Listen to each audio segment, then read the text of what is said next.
আসসালামু আলাইকুম গাইস। আমি আমার গ্রামের বাড়িতে আসছি। আজকে আমরা ইলিশ মাছ ধরার জন্য যাব নদীতে। তো দেখতে থাকুন আমরা কিভাবে ইলিশ মাছ ধরি। এটা আমাদের গ্রামের খাল, আমার বাড়ির পাশেরই খাল। এখান থেকে আমাদের বড় নদীতে যেতে হবে। আমার লাইফে ফার্স্ট ইলিশ মাছ ধরার জন্য নদীতে যাচ্ছি। এর আগে আমি কখনোই যাইনি।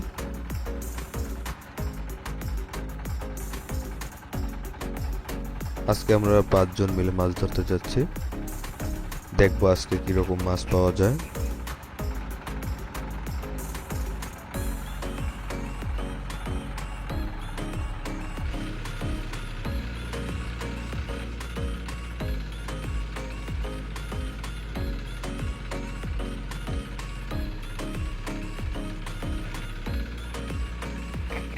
দুই পাশে সবুজ গাছপালা দেখে মন ভরে যায়। আসলে গ্রামের সৌন্দর্যই আলাদা।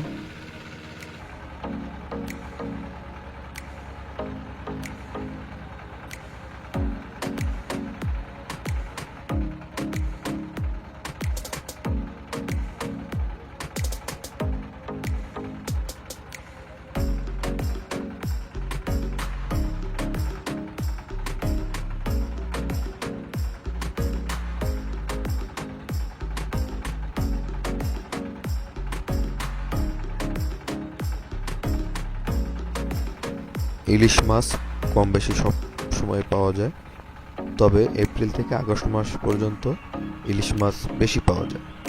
তখন বর্ষার সিজন থাকে, বর্ষার সিজনে সব মাছই বেশি পাওয়া যায়। এই যে আমরা এখন নদীর কাছাকাছি চলে আসছি। এই যে দেখা যাচ্ছে বড় নদী। আমরা এই নদীতে প্রবেশ করলাম। আমরা এখন এখানে 5-7 মিনিটের মতো ওয়েট করব। বর্তমানে জোয়ার আছে, যখন ভাটা লাগবে তখন আমরা যাব। ইলিশ মাছের জাল ভাটার সময় পাততে হয়।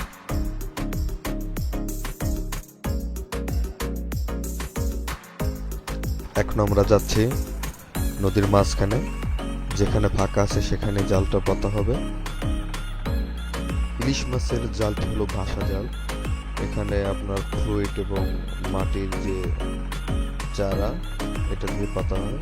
চারা দিয়ে আপনার চারা নিচে থাকে, জালটা ডুবে থাকে আর ফ্লুইডের মাধ্যমে উপরটা ভেসে থাকে। আর নদীর ভিতরে আপনার খুঁটি থাকে, যারা পোমা মাছ বা অন্য অন্য মাছ ধরে। এই যে দেখা যায় এখানে হলো দুটি স্কুল, একটা হলো প্রাইমারি আর একটা হলো হাই স্কুল। আসলে এখন আমরা যেখানে আছি এখানে ছিল রাস্তা, আর এগুলো তো আপনার নদীতে ভেঙে যাওয়ার কারণে এখন বড় নদী হয়ে গেছে। এই যে সামনে যে সবুজ শ্যামল যে বন দেখা যায়, এটা হলো চর পড়ছে। এরপরেও কিন্তু নদী আছে। আমরা বঙ্গোপসাগরের দিকে যাচ্ছি, কারণ ওই সাইডটা মাছ বেশি পড়ে। দেখতে হবে যে কোথায় জাল পাতা নাই, সেখানেই আমাদের জাল পাততে হবে। এখন যে দেখা যাচ্ছে ওইটা বঙ্গোপসাগরের মোহনার সাইড।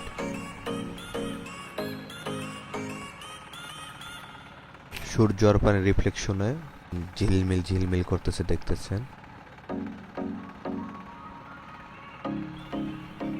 এখন শীতকাল, তাই নদীতে কোনো ঢেউ নেই। আপনার বর্ষার সিজনে নদী শান্ত থাকে না, উত্তালে পরিণত হয়। এখন দেখেন কত সুন্দর, কত শান্ত নদী। এরকমটা দেখা যায় না খুব।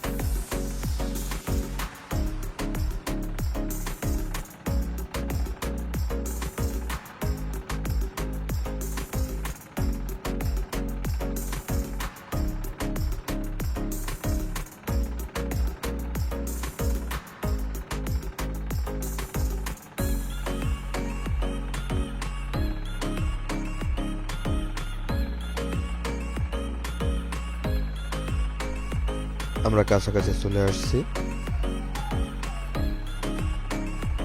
এখন দেখতে হবে যে কোথায় জাল পাতা নাই, সেখানে আমাদের জালটা পাততে হবে। জাল পাতার জন্য রেডি করতে হবে এখন। এটা হলো ফ্লুইড, এক মাথা থাকবে। একটা বাঁশের মাথায় একটা ইট দেয়া এবং ফুলের দেওয়া একটা ফ্ল্যাগ দেয়া।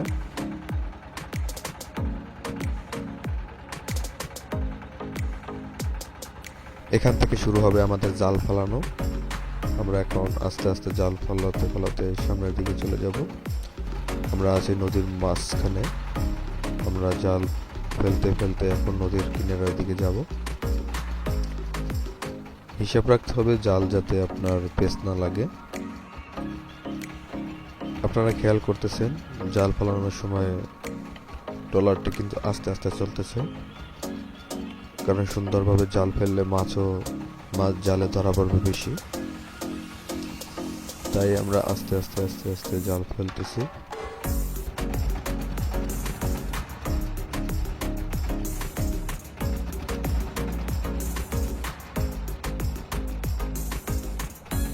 এটা হলো সুতোর শাইন জাল, ইলিশ মাছের জন্য পারফেক্ট। অন্য অন্য জায়গায় সুতোর শাইন জাল ইউজ করা হয় না, তারা কারেন্ট জাল ব্যবহার করে, এবং কারেন্ট জালের ফলে আমাদের দেশের যে মাছের একটা ঘাটতি দেখা যায়, কারণ কারেন্ট জালে আপনার সব ধরনের মাছই বাজে। বিশেষ করে ইলিশ মাছের যে ছোট ছোট মাছ, যেটাকে আমরা জাটকা বলে থাকি, সেই মাছটা কারেন্ট জালে বেশি বাজে। ওটা আমাদের বরিশাল অঞ্চলে তেমন ব্যবহার করা হয় না, কারণ ওটা নিষিদ্ধ। ওই জাল যদি আপনার কোনো জেলের কাছে নৌবাহিনী পেয়ে থাকে, বরগুনার জেলেরা আপনার আইন অমান্য করে না, কারণ তাদের আপনার এটাই হলো পেশা। নদীর সাইডে যত ঘরবাড়ি আছে তাদের পেশাই হলো মাছ ধরা।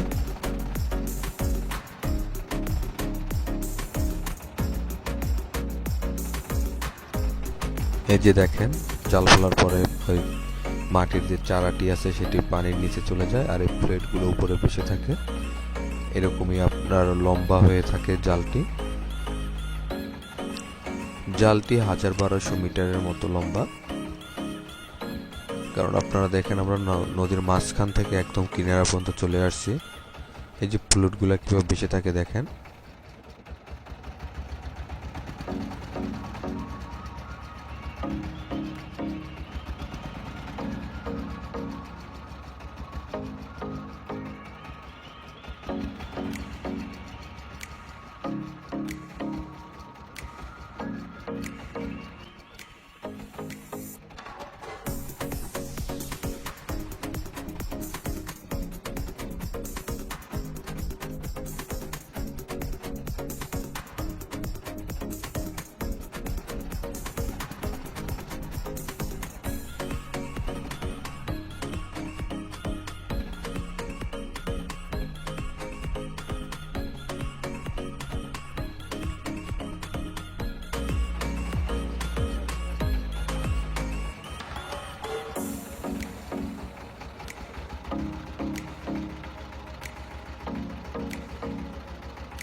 আমরা নদীর কিনারা পর্যন্ত চলে আসছি প্রায়। এখন আমাদের জাল ফেলা শেষ হয়নি। জালটি বেশ লম্বা।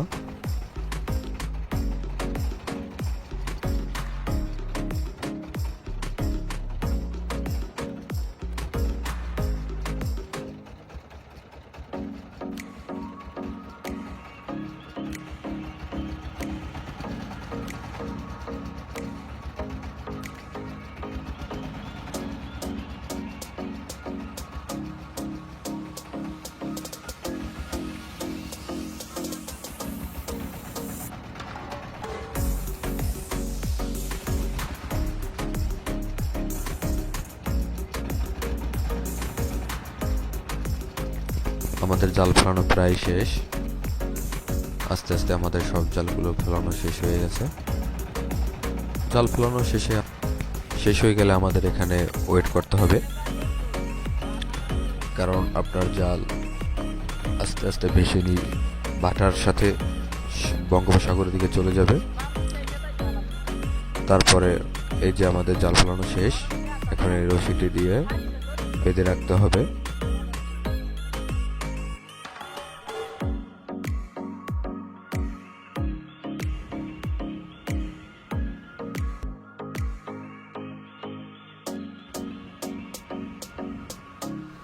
ওই যে দেখেন আমাদের জাল ফেলানোর পরে ফ্লুইডগুলো কি সুন্দর সিরিয়াল বাই আছে। এরকম সিরিয়াল অনুযায়ী আপনার আস্তে আস্তে ভাটার দিকে চলে যাবে। তো এখন আমরা এখানে ঘন্টা 3-এর মতো ওয়েট করব, যখন আস্তে আস্তে আমাদের জালগুলো নিচে নামবে, সাথে আমাদের ট্রলারটিও। দেখেন কত সুন্দর লাগতেছে ফ্লেটগুলো সিরিয়াল অনুযায়ী। এই বিষখালী নদীটি বাংলাদেশের বরগুনা জেলায় অবস্থিত। এটি অনেক বড় নদী এবং এটা এক মাথা আপনার মেঘনার সাথে যুক্ত হয়েছে, অন্য মাথা বে অফ বেঙ্গল মানে বঙ্গোপসাগরের সাথে যুক্ত হয়েছে। বিষখালী নদীর নামকরণের আছে অনেক আলোচনা সমালোচনা, অনেকেই অনেক রকম ব্যাখ্যা দিয়ে থাকেন।